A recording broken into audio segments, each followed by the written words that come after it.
Welcome back to the Icebound Citadel Raid Guide. I'm Lore and I'll be showing you the 10-man normal version of the Deathbringer Saurfang encounter. Deathbringer Saurfang has a unique energy system called Blood Power, which is visible on his unit frame in place of a mana bar. He gains 1% damage dealt for every 1 blood power he gains, and once he reaches 100, he uses a very powerful debuff called Mark of the Fallen Champion, which I'll describe in more detail later. He gains 1 blood power every time one of his various abilities or one of his summoned blood beast pets deals damage. Thus, the key to the fight lies in controlling the amount of blood power he gains as much as possible. Notice how we have our raid spread out here. Our 2 healers are standing on either side of the walkway where the teleporter is located, and our ranged DPS is spread out in about 10-yard increments to the sides from there. This accomplishes 2 things. First, Saurfang has a targeted ability called Blood Nova, which causes an AoE splash around a random raid member. By staying spread out, we can avoid having anyone be hit by the damage from this ability, thereby keeping Saurfang from gaining blood power from it. Secondly, with the healers positioned in a central location, the blood beasts should be drawn down the middle of the room when they spawn. From there, the ranged DPS will burn them down, while our melee stays on the boss. Blood beasts are vulnerable to just about all slows, stuns, roots, and knockbacks, so we have a hunter dropping a frost trap to slow them down, and an elemental shaman using thunderstorm if they happen to get too close. Of course, there are many other ways to deal with this depending on your group composition. Keep in mind, however, that if the blood beasts successfully reach anyone and hit them, Saurfang gains blood power, so it's best to avoid having melee DPS on them, and they should absolutely not be tanked.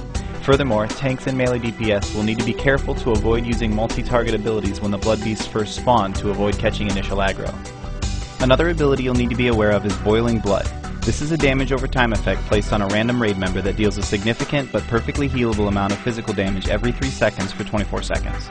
More important than the damage it deals is the amount of blood power it gives. Each tick will give Saurfang 1 blood power for a total of 8 blood power per use. This can and should be removed with immunity effects like Divine Shield or Ice Block, though he casts it frequently enough that he will be gaining blood power from it fairly consistently. If the rest of his abilities are being dealt with properly, however, this should be the vast majority of the blood power he gains over the course of the fight. The last ability you'll need to watch out for to limit his blood power gain is a debuff he places on the tank called Rune of Blood. This causes his melee attacks to proc an extra 6,000 or so damage on that tank and heal him for 5 times the amount. This counts as an ability dealing damage, so he gains 1 blood power per melee swing while he's hitting a tank with Rune of Blood active. There are 2 ways to deal with this ability.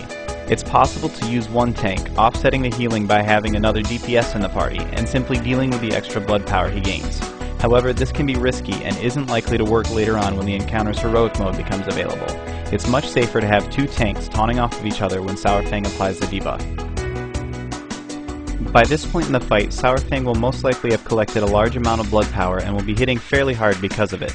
Remember that he deals 1% more damage for every blood power, so your tank healer will need to be aware of this increased damage. As I mentioned earlier, once Saurfang reaches 100 blood power, he casts a debuff called Mark of the Fallen Champion. This consumes all of his blood power, setting him back to 0 and causing him to lose the damage buff, but it also makes every one of his melee attacks also deal around 5,000 damage to the marked raid member.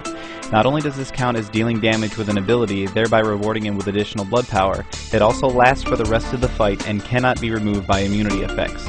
Even if the marked player dies and is resurrected, they will still be marked for the duration of the encounter.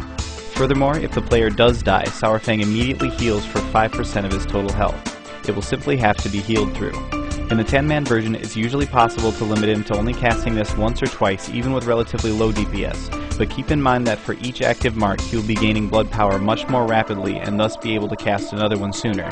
This is why it's so important to limit the amount of blood power he gains, as the extra damage will quickly overwhelm your healers if he is allowed to cast it too many times.